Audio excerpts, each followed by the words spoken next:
Well, first of all, thank you very much indeed for joining us today. We really appreciate you taking the time. That's great. So we're talking about cloud computing. Let's kick it straight off. The IACP's done a survey on cloud computing and its uptake amongst law enforcement. Give us a flavor of that.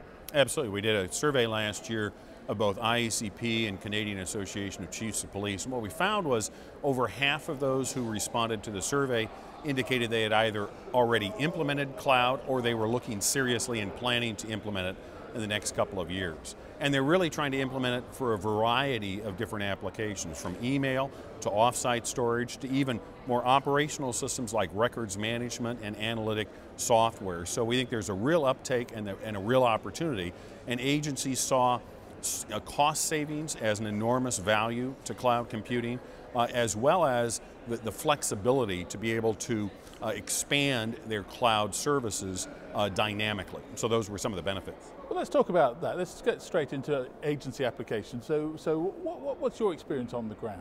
Well, we're really just now venturing into the cloud computing area, and it's more of an extension of our data center.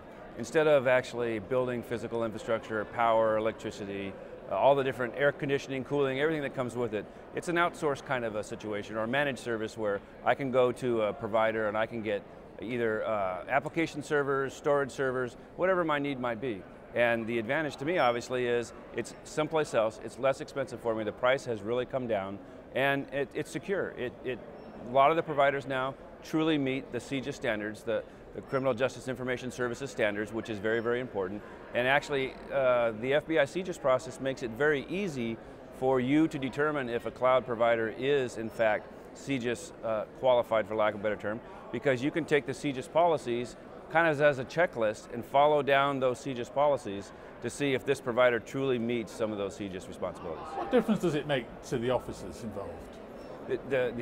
They never notice the difference at all. The officers don't see a difference. They typically access their systems, and it either comes into our data center or it goes up to the cloud via various network activity. Now, we always think of the private sector as being way out ahead with all latest technological development, and cloud computing is such. What's the private sector take on this right now? Oh, the private sector has shifted almost entirely to a cloud-based model. I mean, all the cloud is really, it's a terminology for delivering technology over the internet. So law enforcement, for example, typically they don't write their own software programs, they get them from private vendors, but today they show up on a disk in a box with a manual. The cloud just means you connect directly to your vendors so that they're delivering that technology online. As the other speakers pointed out, that means typically much lower cost and much faster updates, so that things, instead of being updated every few years, are updated maybe every few days. So we've seen in the private sector, for example, in banking, we've all moved to online banking. Well, that's the cloud. Travel, we all book through online travel agencies now.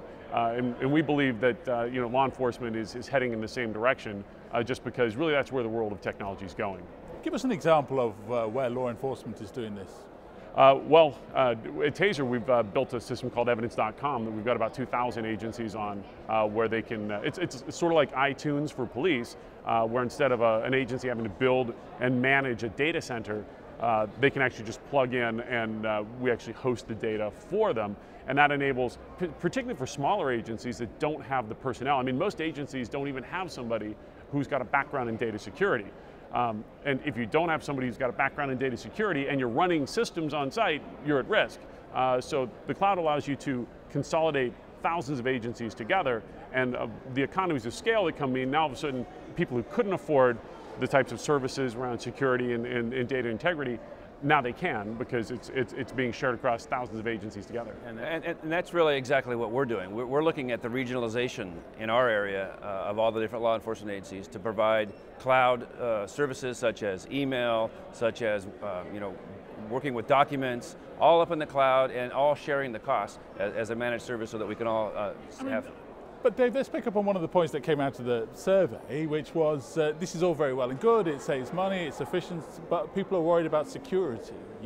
By definition, if it's up in the cloud, if it's over the internet, how secure is it? It actually, I think it enhances the security for lots of agencies, because the cloud service providers are much more secure.